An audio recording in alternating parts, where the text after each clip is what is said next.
ഈശോമിശിഹായ്ക്ക് സ്തുതിയായിരിക്കട്ടെ. ദാവീദിന്റെ പുത്രനായ ജോസഫ് മറിയത്തെ ഭാര്യയായി സ്വീകരിക്കാൻ ശങ്കിക്കേണ്ട.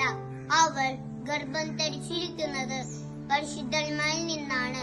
മത്തായി 1:20. ദൈവത്തിന്റെ വഴികൾ എത്ര വിചിത്രമാണെന്ന് വചനം നമ്മെ ഓർമ്മിപ്പിക്കുന്നു.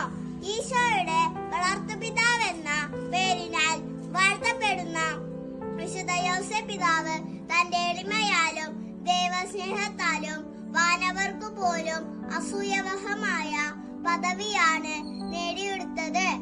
നിയമപരമായി ഈശോയുടെ സംരക്ഷകൻ ആകാൻ യോഗ്യതയുള്ളവൻ. പരിശുദ്ധ അമ്മ കഴിഞ്ഞാൽ ലോകത്തെ ഏതൊരു മനുഷ്യരെക്കാളും ഈശോയുടെ തൊട്ടടുത്ത് നീണ്ട വർഷങ്ങൾ ജീവിച്ചവൻ.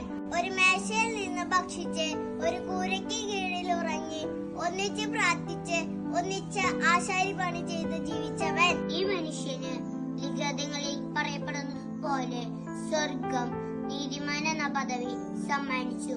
ആ പദവി ദൈവത്തോട് ചേർന്ന് നിൽക്കുന്നതിനെ, വിശുദ്ധിയെ, എല്ലാ നന്മകളും അതിന്റെ തികവിൽ ഉണ്ടായിരുന്നാണ് സൂചിപ്പിക്കുന്നു. ദൈവത്തിന്റെ കരങ്ങളിൽ ആ ജീവിതത്തെ ഏൽപ്പിച്ചു കൊടുക്കുവാനുള്ള വേഗം അദ്ദേഹം കാണിച്ചു. ലളിത ജീവിതം നയിച്ച് പരാതികൾ ഉയർത്തി ജീവിതം ദുസ്സഹമാക്കാത്ത വിശുദ്ധ ജോസഫിനെ നമുക്ക് സ്നേഹിക്കാം, ബഹുമാനിക്കാം.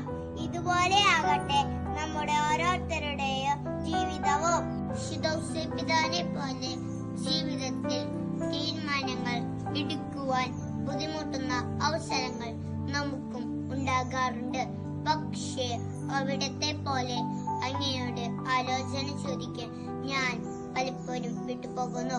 അനുദിന ജീവിതത്തിലെ പ്രതിസന്ധികളിൽ അങ്ങയോട് ആലോചന ചോദിച്ച് ഉചിതമായ തീരുമാനങ്ങൾ കൈക്കൊണ്ട് സന്തോഷത്തോടും പ്രത്യാശയോടും കൂടെ ജീവിതം തുടരാനുള്ള കൃപ നൽകണമേ. പിന്നിലെ സമാധാനവും സന്തോഷവും ഹൃദയങ്ങളിൽ നിറയാൻ ഈ ക്രിസ്മസ് കാലത്തിൽ സാധിക്കട്ടെ. ഏവർക്കും ഹൃദയം